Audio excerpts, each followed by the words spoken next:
Oremos, Señor. Te ha placido a ti, Señor, siendo Creador, Dios tan alto, tan diferente, tan distinto a nosotros, tan único, tan Dios y Señor eres tú, y aún así te ha placido acercarte a nosotros. Misericordioso y bueno, y te ha placido, Señor, hablarnos, comunicarnos tu palabra, comunicarnos tu verdad y guiarnos.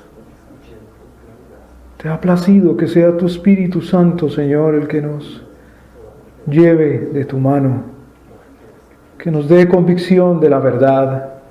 Señor, te suplicamos, te rogamos hoy que nos convenzas de lo que tú eres, de lo que nosotros somos, de lo que tú quieres, que nos des la convicción, Señor Dios Santo, de tu sabiduría y de tu ciencia, pero que no quede, Señor Dios, como un mero dato, sino que tu convicción sea vida a nuestro espíritu, que tu convicción, Señor Dios, sea tu semilla, que tú la siembres en nuestra alma, y que tú produzcas, Señor poderoso, el fruto de tu granero, que tú, Señor Dios Santo, edifiques tu reino. ¿Cuál es tu propósito, Señor? ¿Para qué nos hiciste? ¿Qué quieres? Déjanos, Señor Dios, escucharte, que te glorifiquemos, que tu nombre sea levantado y que tú, Señor, pongas el gozo en nosotros de glorificarte. Que la luz y la gloria eterna que es tuya también resplandezca en nuestras vidas, Señor. Guíanos, Señor Dios Santísimo. Aléjanos del error. Pastoréanos, encamínanos, corrígenos. Guía nuestros pasos, Señor Dios. Enderézanos, levántanos. Ilumínanos, Señor, y vence la oscuridad. Señor, todo lo pedimos en nombre tuyo, porque es para ti, Señor, y para tu gloria y para tu honra. Todo lo pedimos en nombre tuyo, Jesucristo, porque tú eres Rey de reyes y Señor de señores y poderoso. Todo lo pedimos, Señor Dios, según tu voluntad, soberano y bueno, Jesucristo. Amén. Tomen asiento, por favor.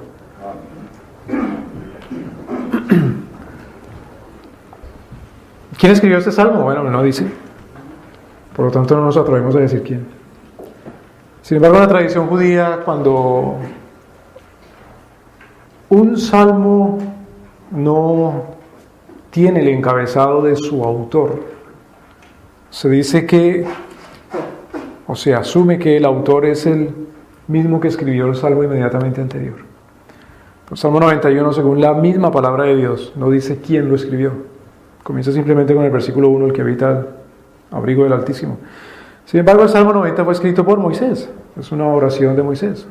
Así comienza el Salmo 90, oración de Moisés, varón de Dios. Y no es un encabezado de don Casiodoro de Reina, en este caso, un encabezado de la editorial de la Biblia, sino es un encabezado de la misma palabra de Dios, de la misma palabra inspirada. Por lo tanto, asumen que fue el mismo Moisés. Es un salmo bellísimo. Bueno, no digo es más bello que los demás, pero es un salmo que ha dado lugar a la confianza del cristiano con respecto a quién es el que lo protege. Ahora, el hombre cristiano, el hombre es llamado para ser guardián del reino de Dios. Todos nosotros aquí somos llamados para ser guardianes, para ser protectores del reino de Dios. Si vamos un momentito, sin perder el Salmo 91, si vamos un momentito a Génesis, capítulo 2. Siempre para entenderlo todo en la Escritura hay que ir al libro de Génesis, hay que ir al origen. Esa es la norma que nos pone nuestro Señor para entender cualquier cosa. Hay que ir al origen de esa cosa. Hablando precisamente entonces del Salmo 91 y de nuestro Señor, que en el Salmo 91 se presenta a sí mismo como el que garantiza esa labor que nos da de ser guardianes. El Señor es el que garantiza que podamos guardar algo. El Señor nos llama a guardar, nos llama a ser guardianes, nos llama a ser vigías, nos llama a ser protectores, pero el Señor es la garantía de que lo podamos hacer. Pero fijémonos cómo desde el principio nos ha llamado a eso, a ser guardias. Génesis capítulo 2, versículo 15. Dice la Escritura: tomó pues Jehová Dios al hombre y le puso en el huerto del Edén para que lo labrara y para que lo guardara. El Señor creó al hombre y le dio una herencia. El Señor creó al hombre y lo puso en la tierra, pero especialmente en la tierra dice la Escritura que preparó un lugar especial en la tierra para poner ahí al hombre. Y ese lugar especial que preparó nuestro Señor en la tierra fue el jardín en el Edén. No simplemente el Edén, sino en el jardín en el Edén. Y el Señor mismo plantó el jardín en el Edén y lo hizo de una manera muy especial y muy particular, con muchas riquezas y con agua, y le dio una tarea. Pero la tarea de Adán, que es poner el Edén, poner la tierra a funcionar, a servir, es decir, a labrarla. Labrarla quiere decir ponerla a funcionar según el propósito que Dios le da. Esa tarea incluye también que lo cuide. Le baje un poquito al volumen, que lo cuide también, así se elimina el eco. El hecho de que Adán está en el jardín del Edén para labrarlo, no es simplemente para explotarlo hasta agotarlo, sino sí explotarlo y trabajarlo, pero explotarlo y trabajarlo también conservándolo, cuidándolo, perseverando en el trabajo, pero perseverando también en que exista y permanezca y continúe ahí, y el mejorarlo. No es simplemente cultivarlo, no es simplemente trabajar la tierra, no es simplemente construir en esa tierra, no es simplemente crear una civilización o cultura en esa tierra, no es simplemente que funcione según el propósito que Dios le da a la tierra, no es simplemente el uso de los materiales que el Señor le ha dado en la tierra, no es simplemente el agotamiento de los recursos que el Señor ha puesto en esa tierra, no es simplemente el uso hasta su máxima capacidad de todas las cosas que están ahí, sino también es el acto de protegerlo. Y vemos así esa misma labor de Adán con esa encomienda de nuestro Señor de cuidarlo, también en el pueblo de Dios cuando entra a la tierra prometida, que debe cultivarla, pero también debe protegerla y debe cuidarla. Y vemos esa misma labor también en el pueblo de Dios, en el cristiano, en el reino de Cristo, para trabajar en el reino y para cuidar del reino. Amén. Entonces vamos a enfocarnos primero en qué es lo que garantiza que el hombre haga esa labor de cuidar el reino, de proteger el reino, de guardar el reino. Ahora hay una cosa muy interesante, que es esa palabra de guardar. Hay muchas palabras en la Escritura para guardar, pero tal vez la que más sobresale, la que más se repite. Esa palabra quiere decir que guarda como poniendo una cerca de espinos alrededor. En el siglo XIX se ingenie el hombre un gran invento que se llama el alambre de púas. Y ese invento se realiza precisamente en la conquista del oeste americano. Los cowboys, los vaqueros famosos del oeste, como el de la propaganda de Marlboro, iban en sus caballos broncos y libres y semisalvajes, y eran hombres casi que semisalvajes, pero tenían problema con los agricultores, porque sus miles de cabezas de ganado invadían sus terrenos. Hasta que se le ocurrió a un hombre crear el alambre de púas para guardar su propiedad y parar entonces ese conflicto entre los cowboys y los rancheros, los agricultores. Esa palabra de guardar implica que protege, que cuida, como poniendo alrededor un cerco con púas. Entonces no simplemente guardar hacia adentro, sino también es una amenaza hacia afuera. Es guardando, sí, es cuidando, sí, pero también atesorando. No simplemente cuidando porque ahí vienen, sino guardando de manera que es una amenaza hacia afuera, es la connotación de la palabra. Dicen también que la mejor arma de defensa es el ataque. Es una inmunidad, es una protección hacia adentro, pero con una advertencia también de peligro al que se atreva a entrar. ¿Me explico? Esa es la implicación de la palabra guardar, proteger, cuidar.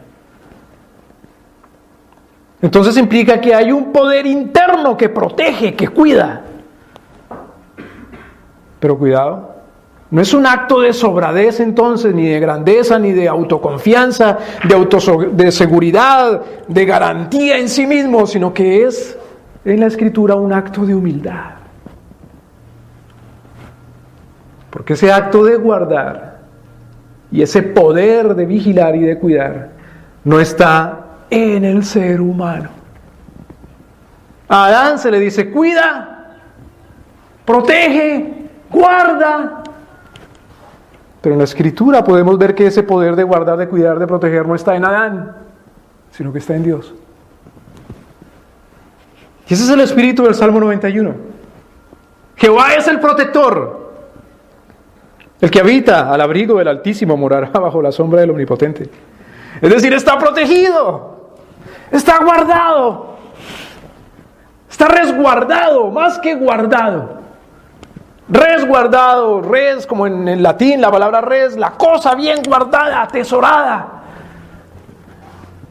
Muy guardado. ¿Por qué? Porque habita al abrigo del Altísimo. Y dice, ¿el qué? Es decir, cuando una persona o cuando algo, cuando alguien, cuando lo de Dios, cuando su reino está bajo su abrigo, en los elementos que están bajo su abrigo, no hay unos que están protegidos y otros que están para ser entregados, como para engañar o cebar al enemigo, para que no dañe lo que tengo aquí guardado. Como algunos dicen, no, al enemigo cébelo, póngale un cebo o dele algo para que se llene y entonces no nos moleste acá. ¡Qué cosa tan torpe! Hay una caricatura de unos hombres que están en una barca o en una balsa y son unos náufragos y se está metiendo el agua, está haciendo agua a la balsa. Y claro, hay peligro de hundirse. Y comienzan unas aletas a nadar alrededor los tiburones. Y a algunos se le ocurre la gran idea y dice, bótele un pedazo de carne para que coman y se vayan. Es una torpeza eso. Así no funciona en el reino de Dios. El ser guardado, el ser resguardado, el ser protegido. Dice, el que habita. O sea, cualquiera que habita en Dios nuestro Señor está guardado por Dios. No hay unos que están privilegiadamente. No hay solamente una élite. No hay solamente un clero. O unos ungidos que son los que están guardados y el resto no. Sino que dice, ¿el qué? Porque de tal manera amó Dios al mundo que dio a su único hijo. De tal manera que cualquiera, el que habita al abrigo del Altísimo morará bajo la sombra del Omnipotente. En la Escritura la figura es del propiciatorio. El propiciatorio era la tapa precisamente de ese mueble que se instalaba en lo más adentro, profundo, íntimo del tabernáculo, del templo, del lugar de habitación del Señor, de su casa, en donde se propuso nuestro Señor morar, hacer ahí su casa, su templo para vivir entre su pueblo. Y ese mueble, el más interior, que implicaba o significaba en sombras, en tipo, en símbolo, en alegoría, la presencia de nuestro Señor. Era una caja que tenía una tapa encima. Y esa tapa se le llamaba el propiciatorio. El propiciatorio, es decir, representa que Dios es propicio a nosotros. Como cuando dice uno, es propicio el día para que salga sin camisa de pronto, bueno, es propicio porque el cielo está protegido de tal manera que los rayos de luz del sol y los rayos ultravioleta no te dañen la piel, entonces el día es propicio porque hay una protección. O es propicio porque está protegido el ambiente del frío, hay un clima apenas templado, justo para salir, y entonces es propicio, hay una protección. Es propicio porque no hay bestias, no hay animales salvajes, no hay mosquitos, hay una protección. El propiciatorio implicaba eso precisamente, que hay una protección. Dios mismo protege, Dios mismo pone su mano. No airada, no aplastante, sino su mano que cuida. El que habita al abrigo del Altísimo morará bajo la sombra del Omnipotente. Es decir, tiene inmunidad. Es inmune. ¿Qué quiere decir inmune? Aunque esté ahí en medio del peligro, el peligro no le toca. Se puede ser inmune no solamente al peligro, sino se puede hacer inmune a cualquier amenaza, incluso de tipo legal. Una persona que va en representación de un estado, de un gobierno, de un país, a otro país, y va con la representación legítima de ese gobierno, lo cubren con una cosa legal o jurídica que le llaman inmunidad, es decir, no le aplica la ley de ese país al cual llega. Entonces uno va conduciendo, va manejando y ve carros, ve automóviles, ve autos que tienen una placa especial y dice, ¿esa placa qué quiere decir? Bueno, se comete una infracción de tránsito y está el policía, pero ve esa placa y dice, uy, no lo puedo parar, porque tiene inmunidad. El que habita al abrigo del Altísimo morará bajo la sombra del Omnipotente, tiene inmunidad. Acordémonos, él mismo es llamado, el hombre, el varón del reino, el habitante del reino es llamado a guardar el reino, pero él es guardado primeramente, o si no, no puede guardar nada. Él es protegido primeramente, o si no, no puede proteger nada. Diré yo a Jehová, esperanza mía y castillo mío, otra vez, palabras que implican protección. Hoy día uno no le pone atención a eso de castillo, porque hoy día vivimos bajo la tecnología de la pólvora o las armas explosivas. Entonces, ¿de qué sirve el castillo? Castillo, es decir, una construcción con muros muy gruesos. Y aún después del descubrimiento de la pólvora por parte de los chinos y de la introducción en Occidente por Marco Polo, todavía se usaba el castillo con paredes aún mucho más gruesas que aguantaran el empuje y el impacto balístico, las balas de los cañonazos.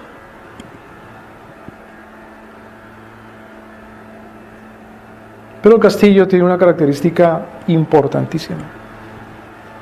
Y es que es un arma no solamente defensiva, sino ofensiva, porque contaba también con mecanismos de ataque. E incluso, se construían castillos para atacar castillos. Es decir, se construían torres gigantescas para que desde esas torres se hiciera todo un asedio o una amenaza a los castillos o a las ciudades amuralladas. Diré yo a Jehová, tú eres mi esperanza, en ti confío, tú eres mi castillo. En ti confiaré, no solamente para proteger, sino también no solamente para protegerme de manera defensiva, sino también para protegerme cuando tenga que ir a atacar. Porque es un castillo.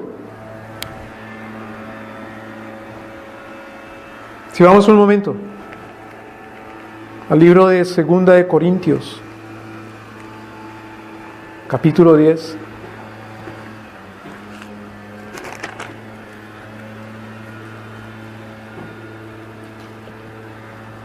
Versículo 4. 2 de Corintios, capítulo 10, versículo 4.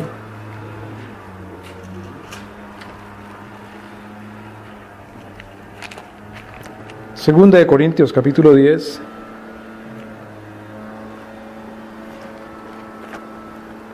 Versículo 4. Porque las armas de nuestra milicia no son carnales, sino son poderosas en Dios para la destrucción de castillos, fortalezas. Es decir, construcciones diseñadas para aguantar, para resistir ataques. Son armas diseñadas para derribar castillos, es decir, nuestro Señor, que es el castillo y la fortaleza, es el castillo y la fortaleza para derribar otra fortaleza. Porque el reino de los cielos no está simplemente a la defensiva, sino a la ofensiva.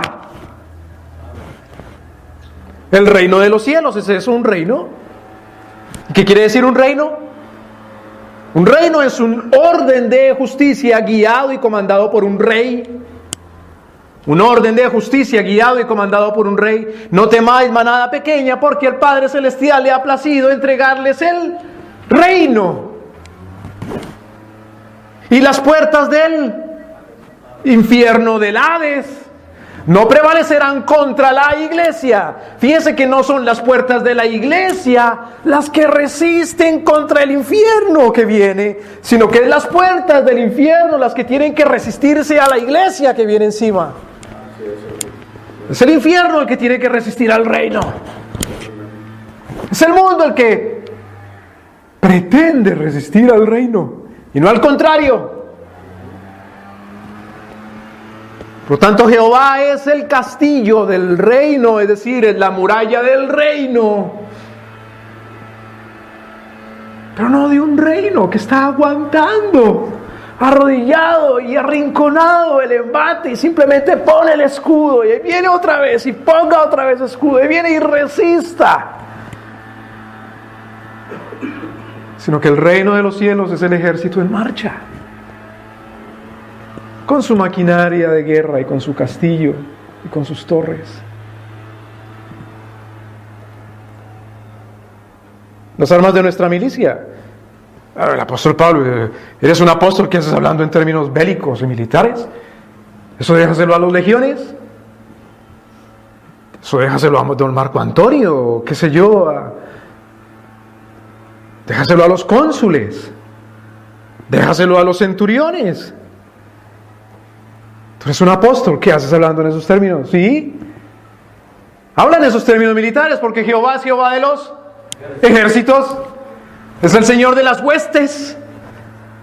Es el Señor de Sabaoth, como decía Lutero. Las armas de nuestra milicia no son carnales. Pero es un reino cuyas armas no son según el mundo. Eso es distinto. No son armas que son carnales. ¿Qué quiere decir? No, sí, yo entiendo, Pablo, que son armas que no son de carne, porque imagínate un arma de carne, pues, ¿cómo vas a cortar con un arma hecha de carne? No está hablando del material del que está hecha el arma, está hablando de la condición espiritual del arma. Lo carnal ahí no está haciendo distinción o comparación o contraste con el espíritu. Estoy hablando de lo material con lo espiritual, sino que está haciendo contraste de lo que no es de Dios con lo que sí es de Dios. Está haciendo contraste de lo que está en contra de Dios con lo que está a favor de Dios. Está haciendo contraste entre lo santo y lo malo. Las armas, dice Pablo, de su milicia, es decir, de su actividad bélica, son según Dios, a favor de Dios, son armas santas. Espérate un momento, ¿cómo pueden haber armas santas? Y las armas son malas, que son para matar. Pero depende. Si es para resistir el mal. Dice Pablo, criticando precisamente a los cretenses, que citando a un poeta de aquella época, dice: los cretenses son malas bestias, glotones, negligentes. Dice, incluso para algunos, no hay nada bueno porque todo es malo. Lo que Dios dice que es malo y punto. Lo que Dios dice que es bueno es bueno. Lo que Dios dice que es malo es lo que nuestro Señor dice que es pecado, y lo que nuestro Señor dice que es pecado es la transgresión de su mandamiento. Es cualquier cosa que se levanta en contra suya en rebelión. La blasfemia contra el Espíritu Santo, que no será perdonada. La blasfemia contra su palabra. La blasfemia contra su revelación. La blasfemia contra la esencia de la divinidad. Lo malo. Las armas de nuestra milicia no son de esa categoría. Las armas de nuestra milicia son poderosas en Dios para destruir fortalezas. Las armas en Dios, es decir, lo que Dios ha puesto en vuestras manos para destruir. Más adelante vamos a hablar en la segunda sesión de eso. Pero fíjense que otra vez el énfasis de Pablo aquí es que él es un guardián, Él es un guarda, Él es un vigía, Él es un protector. Pero el énfasis es en que Él es poderoso, que somos poderosos, habla en plural según la iglesia, le dice a los corintios, en la medida que Dios sea el que es poderoso en nosotros. Que Él es el que guarda. Versículo 5, derribando argumentos y toda altivez que se levanta contra el conocimiento de Dios, trayendo cautivo todo pensamiento a la obediencia de Cristo. Cristo es el que garantiza. Entonces, regresando al Salmo 91, versículo 2, diré yo a Jehová, esperanza mía y castillo mío, Dios mío, en Él confiaré. Fíjese, ¿quién es el que garantiza la seguridad del reino? Versículo 3, Él te librará del lazo del cazador, de la peste destructora. Él es libertador. Mire qué cosa tan interesante. En la Escritura se repite más la palabra liberar, librar, que la palabra salvar. Porque la salvación es una liberación. Si el Hijo del Hombre os liberara, léase, os salvara, seréis verdaderamente libres. ¿Cómo nos salva? Otra vez, eso vamos a hablarlo en la segunda sesión, con su verdad. Conoceréis la verdad y la verdad os hará libres. Pero Él es el que libra. Él libra del lazo del cazador, de la peste destructora. Versículo 4, hay una alegoría, hay una simbología que el Señor usa. ¡Qué humilde es el Señor! Con sus plumas te cubrirá. Señor, ¿a qué te comparas tú cuando quieres enseñarnos que tú nos cuidas? Llegas a compararte a un ave, a un pájaro. ¡Qué humilde eres tú, Señor, en tu discurso! Pero sí, así se humilla nuestro Señor, incluso como profeta, para entendernos, porque ese es el punto, que entendamos, que reconozcamos que Él es el que garantiza la guardia. Acordémonos de nuestro Señor Jesucristo en Mateo capítulo 23, que dice: ¡Oh, Jerusalén, Jerusalén! En la escritura, en la manera de escribir, en la manera de hablar, nuestro Señor cuando repite las cosas hace un énfasis y que llega profundo al alma. No dice, ¡ay, Jerusalén!, sino, ¡oh, Jerusalén, Jerusalén!, que matas a los profetas, que apedreas a los que te son enviados. ¿Cuántas veces no les quise proteger, guardar, cuidar debajo de las alas? Como el ave, como se guardan los pollitos, y no quisisteis. ¿Qué es lo que no deja? Y estoy usando mal las palabras, pero busco palabras en mi mente de todo momento. Nosotros no podemos prohibirle a Dios que nos cuide. ¿Pero qué hacemos neciamente para zafarnos del cuidado y del refugio de Dios? Es la necedad y la estupidez del hombre. Que Dios es el que cuida, el que cobija, el que resguarda, el que atesora. La estupidez, la necedad del hombre es zafarse de los brazos de Dios. ¿Qué es esa necedad? Bueno, esa necedad es precisamente su sobradez, su orgullo, su obsesión de grandeza, de autoconfianza. Es la pretensión de que tiene garantizada la seguridad. Pero por eso dice nuestro Señor, el que se gloríe, no se gloríe en que sea fuerte, en sus armas, en su sabiduría, en su riqueza, que sea de gloria a glorías en que lo conoce a Él. Fíjense un momentito, estamos en el Salmo 91, devolvámonos al Salmo 30.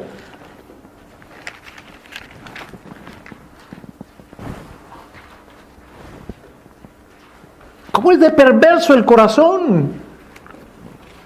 Como dice Jeremías, o como dice el Espíritu Santo, inspirando a Jeremías, ¿cómo es de perversa el alma? que aún en un momento precioso de adoración cae en la autoconfianza. Claro, dice alguien que escribe una canción, hay momentos que no deberían terminar cuando mi espíritu se junta con el tuyo y no sé qué más. Pero lo que no debería terminar es la fe en Cristo. Lo que no debería terminar es la humillación delante de Dios nuestro Señor. Aquí sí sabemos, en el Salmo 30, quien lo escribe directamente es David. Dice, te glorificaré, oh Señor, porque me has levantado y no hiciste a mis enemigos alegrarse de mí. Fíjense que aquí escribe uno que está confesando y diciendo, Señor, tú me libraste. Tú me guardaste de mis enemigos. Cualquiera que sean los enemigos. Hay enemigos 1000, como dice Pablo precisamente en el capítulo que nuestro hermano nos recordaba. En Romanos 8, ¿qué nos separará del amor de Dios? Hay enemigos 1000. Cualquier cosa creada, utilizada para asediar el reino y asediarnos a nosotros. Pues bueno, aquí confiesa y dice, tú eres, Señor, el que me has librado, el que me has levantado. Tú no hiciste a mis enemigos alegrarse de mí. Versículo 12, Jehová Dios mío, a ti clamé y me sanaste. ¿Quién sabe? Tal vez el tipo de enemigo del que habla este salmista era una enfermedad. Versículo 3, oh Jehová, hiciste subir mi alma del sepulcro, me diste vida. ¿Qué será? ¿Que está hablando de que Dios lo resucitó? O tal vez está hablando de manera alegórica y diciendo, Señor, cuando estaba a punto de morir de esta enfermedad. Versículo 4, cantad, oh Jehová, fíjese, el afecto, la emoción que produce experimentar ser guardado por Dios nuestro Señor, es una alegría tan inmensa que provoca la exhortación de que otros también le den gracias a Dios. Vengan y alégrense conmigo. Precisamente, claro, cuando nuestro Señor Jesucristo compara el reino de Dios, dice, es como cuando alguien que es favorecido luego invita a sus amigos a que se alegren con él, con ella, como la mujer que pierde su moneda y luego la encuentra después de barrer la casa y entonces llama a sus amigas, a sus vecinas y le dicen, vengan y alegrémonos juntas. Versículo 5, porque un momento durará su furor, mas en su voluntad está la vida. Por la noche durará el lloro, pero la mañana vendrá la alegría. Qué manera tan linda de escribir y de cantar y de describir la salvación. Oh, pero cuidado. Fíjese, versículo 6. Este es el punto de inflexión. Aquí es cuando comienza la cosa a ponerse rara. ¿Qué dice versículo 6? Dije yo en mi prosperidad. Dije yo cuando mejor estaba, cuando pensaba yo que estaba en la gloria ya. Dije en mi prosperidad. No seré jamás perturbado, conmovido. No seré conmovido nunca. Bueno, ¿y con qué autoridad se atreve a decir eso? ¿Con qué autoridad se atreve uno a decir eso? Sí, precisamente nuestro Señor le advierte y dice, cuidado, porque en el mundo tendréis prosperidad permanente e imperturbable. ¿Qué es lo que está diciendo aquí este salmista? Está asumiendo que en el mundo, está asumiendo que jamás será perturbado. Cuando nuestro Señor Jesucristo les ha advertido, dice, no, pero pobrecito el salmista, este vivía 1000 años antes de Cristo. No importa. No importa que uno viva 2000 años después de Cristo. La verdad de Dios es eterna. Dije yo en mi prosperidad no seré conmovido jamás, porque tú, Jehová, por tu benevolencia, has asentado mi monte con fortaleza. Otra vez la misma palabra que usa en el Salmo 91. El mismo concepto que utiliza Pablo en 2 de Corintios. Has asentado mi monte con fortaleza, escondiste tu rostro. Fíjese, hasta ahí, hasta fortaleza, hasta el punto. Sin embargo, luego dice, Señor, escondiste tu rostro. Y fui conturbado. ¿Cómo puede ser? Si el versículo 6 dice que no iba a ser conturbado jamás, conmovido jamás. Y la palabra conturbado quiere decir aterrorizado. El terror. Hollywood puso de moda esa palabra, el terror, desde los años 30. Las primeras películas de terror. Pero el terror es un afecto en el alma. Cuidado, porque el que aterroriza, el autor del terror, o la primera causa mejor del terror, como dice el Salmo, es Dios nuestro Señor. Escondiste tu rostro. Es una manera de decir como que quitaste, Señor, la protección. Como que esa guarda, como que ese castillo precisamente, como que esa fortaleza la levantaste.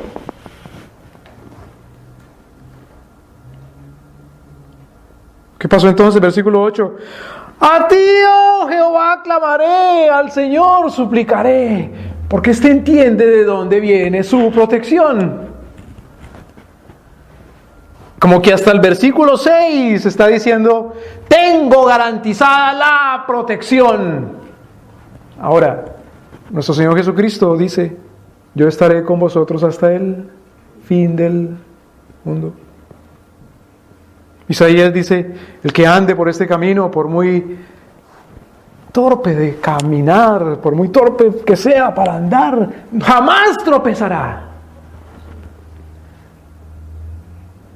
Los salmos aquí y allá y por todo lado, dice, yo soy tu escudo, tu fortaleza. Pero cuidado con la autoseguridad, la sobradez, la grandeza y la autoconfianza, con pretender que nunca seremos turbados. Lo que promete la Escritura es que en medio de la turbación nuestro Señor sigue siendo la fortaleza. No que no seremos perturbados. Hay una imagen, hay una anécdota. El siglo XVI, cuando la Holanda, los Países Bajos protestantes, están luchando por su libertad del Imperio Español. Uno cree que las únicas naciones que lucharon contra los españoles para su independencia fueron naciones de este lado del Atlántico, americanas. No, también otras como Holanda. La Holanda protestante, la Holanda cristiana. Y cuando los tercios, que era como se llamaban las legiones españolas, estaban cercando la ciudad de Leiden, y los cristianos dentro de Leiden se defendían con vigor y con valor y con valentía. Y entonces el duque de Alba, el español, comandando los tercios, les da un ultimato y les dice, ríndanse, a todos los pasamos por cuchillo. Entonces le enviaron un mensaje a los españoles. No nos rendiremos. Si nos someten al hambre, nos cortaremos un brazo para comérnoslo. Pero nos quedará otro para luchar y proteger a nuestras mujeres y a nuestros hijos. ¿Cómo puede hablar usted así, hermano? Pero no, que es cristiano. Pero lo decían con la convicción de que estaban defendiendo el reino. No era una lucha mundana y terrenal. Era la convicción de que estaba defendiendo su libertad, de su salvación, o mejor, de vivir su salvación en la tierra. ¿Cómo así? ¿Era que el duque de Alba les iba a quitar la salvación, la vida eterna? ¿Les iba a quitar la justificación y ya no iban a ser regenerados? ¡No!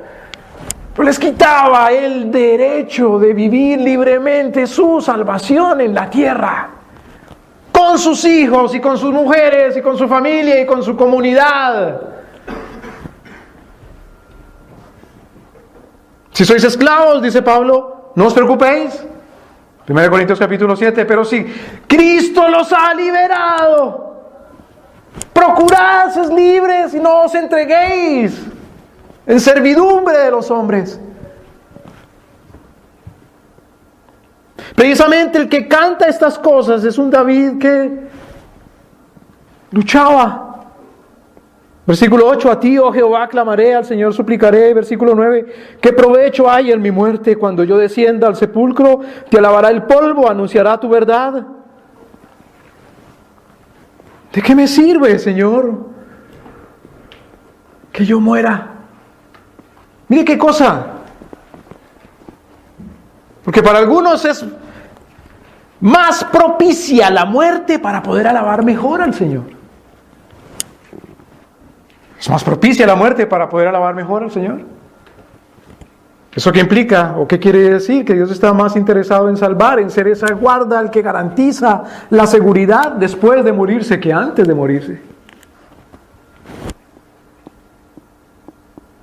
Cuando el gran evangelista George Whitefield en una ocasión estaba sentado con unos amigos de él, pastores, exhortándolos. En su exhortación le dice: hermanos, esas dificultades del ministerio y de predicar la palabra de Dios no es un consuelo que ya no las vamos a tener después de morir.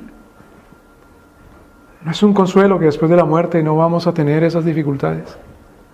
Ese no es un consuelo grande. Pero en las reuniones donde estaban ellos, los pastores dijeron, los hermanos: sí, amén, gloria a Dios, aleluya, después de morir no tenemos las dificultades. Se fija Whitefield que hay un hombre que no se emociona y se queda sentado y no dice nada. Viene Whitefield y se le acerca y se le sienta a su lado y le da una palmadita en la rodilla. Le dice: amigo, ¿no te emocionas? Con la esperanza de que después de la muerte no tendrás que vivir las dificultades de este ministerio y de esta vida. Le dice el hombre: no, mi esperanza es Dios, ya sea en esta vida o en la otra. No, gloria a Dios, nosotros no creemos en la infalibilidad de los hombres. No hay pastores ni evangelistas que sean infalibles, solo el Papa está, Dios es infalible. Infalible es la Biblia y la Escritura. A ti, oh Jehová, clamaré y al Señor suplicaré. ¿Qué provecho hay en mi muerte? El cristiano no anda suplicando y deseando y esperando su muerte. El cristiano anda deseando y suplicando la salvación de Dios. Que lo libre, que lo proteja en esta y en la otra vida. Esperando la gloriosa no muerte, sino la gloriosa resurrección, que es otra cosa. Esa es su esperanza final. La esperanza cristiana en todo tiempo y en todo lugar de la iglesia es el día glorioso y bendito en que el último enemigo sea vencido y la muerte sea vencida con poder. Ese es el canto del himno glorioso, inspirado en 1 Corintios 15, que la iglesia ha cantado y entonado. Mientras tanto, mientras ese día, persevera en ¿qué? En la autoconfianza, en la autoseguridad, en su propia grandeza, o persevera en la súplica. Sé tú, Señor, mi guarda. ¿Qué provecho hay en mi muerte cuando yo descienda al sepulcro? No, espérate ahí. Lo que pasa es que este hombre, como vive en el Antiguo Testamento, no tiene idea de la vida eterna. Mentira. Job, que vivía muchos años antes de David, tenía también, claro, la seguridad de la vida después de la muerte. David mismo lo canta, lo dice mejor, con todo el dolor del alma, pero también con la seguridad y la esperanza de la muerte de su hijo. Dice: bueno, él no vendrá a mí, yo iré a él. El salmista está hablando es con respecto al provecho que tenga su vida en el reino después de morir. Mientras estamos en esta tierra, hermanos, somos provechosos para Dios en el mundo. El vivir es Cristo. ¿Qué provecho hay en mi muerte cuando yo descienda al sepulcro? ¿Qué cosa no? El Señor Jesucristo dice de los hombres, vosotros hombres, el Espíritu Santo dice de los hombres, por pluma de Pablo dice de los hombres, de los varones: amad a vuestras mujeres, como Cristo amó a la iglesia. Dice: así como Cristo a la iglesia la embelleció, la embellece. Dice: ¿cómo? El hombre, el varón, tiene que ser un cosmetólogo, hacer un curso de cosmetología y de belleza y de peluquería y de modas, porque tiene que embellecer a la mujer. Bueno, Cristo embellece a la mujer, a la esposa, no a la novia, no a la esposa, vistiéndola de santidad.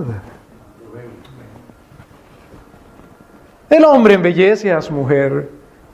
El hombre no puede santificar a la mujer, no la puede regenerar, no la puede salvar, pero el hombre como instrumento de Dios la exhorta a la santificación. Pero ¿cómo va el hombre a exhortar a la mujer a la santificación si el mismo hombre quiere morirse hoy? Si la santificación se hace en la tierra. ¿Qué esperanza y seguridad le da él a su mujer? Si nuestro Señor dice a Adán, ahí está el huerto del Edén, cultívalo, protégelo, cuídalo. Pero Eva no la pone a vivir Dios fuera del Edén. Eva está bajo la protección de Adán. Por eso el hombre le clama, le suplica al Señor, le dice, ¿qué provecho hay en mi muerte? Por supuesto que el consuelo del hombre ya moribundo es que abre los ojos en el paraíso con el Señor. Y ese es un consuelo limitado, porque acordémonos, el consuelo final es su resurrección. Pero mientras está en la tierra, eso es lo que dice, ¿qué provecho en mi muerte? Cuando yo descienda al polvo, al sepulcro, te alabará el polvo, anunciará tu verdad. Por eso Pablo dice, es mejor estar aquí entre vosotros para comunicarles la verdad.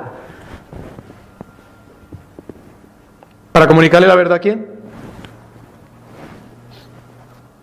Chévere, bueno, como decimos nosotros, suave, bueno, lindo, qué bárbaro entre nosotros comunicarnos la verdad, ¿no? Pero la comunicación de la verdad es al mundo caído. Porque otra vez el reino de Dios no está a la defensiva, sino a la ofensiva. La iglesia tiene sus periodos, sus momentos históricos y sus características. La iglesia hoy día vive un periodo en donde una de sus características es que es poderosa anunciando la verdad, por lo menos a este lado del mundo. Sí, es poderosa anunciando la verdad en las iglesias y en los seminarios, pero no en el mundo. Pues en el mundo no se oye la sana doctrina. Claro, hermano, que se va a oír la sana doctrina en el mundo si es el mundo. No, pues sí, ¿qué espera uno del mundo? ¿Que hable la sana doctrina? Pero el mundo ha de hablarse la sana doctrina. ¿Pero quién la va a hablar? ¿Quién la va a decir? No, nosotros no, hermano, porque nosotros somos de la iglesia. No somos del mundo, ¿no ves que el Señor dijo? Que no somos del mundo. Sí, pero el Señor también dijo, no los quites del mundo. No son, pero no los quites. Y no está hablando el Señor, no los quites del mundo y no los quites del planeta Tierra. Sino no los quites de estar incluso en medio de una manada de lobos. Como a ovejas os envío en medio de lobos. Anunciaré tu verdad. Pregunta, ¿a Dios se agrada de la muerte? ¿Dios se agrada del sepulcro? No, el Señor mismo dice, Dios no es un Dios de muertos, sino de vivos. Versículo 10, oye, oh Jehová, y ten misericordia de mí, Jehová, sé tú mi ayudador. ¿Cómo? ¿Luego no dijiste que nunca ibas a ser conmovido? Claro, porque Dios humilla. Versículo 11, has cambiado mi lamento en baile, desataste de mi cilicio y me ceñiste de alegría. El cilicio, una prenda de vestir que la gente se ponía cuando estaba de luto y de llanto y de lamento, cuando decía hay muerte latente, yo mismo estoy en peligro de muerte, ha habido muerte, me pongo el luto, me visto, que la gente vea mi dolor por la manera de vestirme. Lo que dice el salmista es, tenía vestido el cilicio en el alma, en el corazón. Tú me lo quitaste. Ese sentido de sobradez, de grandeza, no tiene que ver nada con el gozo legítimo para Dios. Puede decir uno, no, hermano, usted no se alegre porque Dios dice que no esté sobrado. No, no es eso. Legítimamente hay que alegrarse, es más, es un mandamiento estar gozoso. Gozaos, regocijaos, otra vez os digo. ¿Por qué razón? Porque Dios es el que garantiza la guardia del reino. Si mi gozo, si mi alegría está en que mi fuerza garantiza guardar el reino. Si mi gozo está en que soy tan inteligente y tan lleno de sabiduría y tan justo, y soy un recio que me aguanto todas todas las tentaciones, mándenme al diablo. Que me ponga toda tentación y verá cómo es que resiste un cristiano. ¡Ya ha caído! Su gozo es una necedad. Has cambiado mi lamento en baile, desataste mi cilicio, me ceñiste de alegría. Algunos dicen, no, una cosa es la alegría y otra cosa es el gozo. ¿Qué va? Alegría, gozo, felicidad. Un estado de exaltación del alma, porque está confiado en que Dios nuestro Señor, en medio del peligro, de la perturbación y de la amenaza de la vida y del mundo, Dios sigue siendo Salvador y Libertador. Versículo 12, por tanto a ti cantaré, gloria mía, y no estaré callado.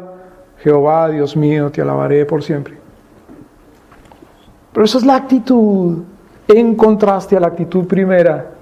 Si es que la actitud primera, después de haber experimentado el gozo del Señor, sale de ser liberado con la confianza de que asimismo nunca más será perturbado. En contraste, ahora dice, a pesar de la perturbación, confío en que tú me libras y todavía puedo cantar.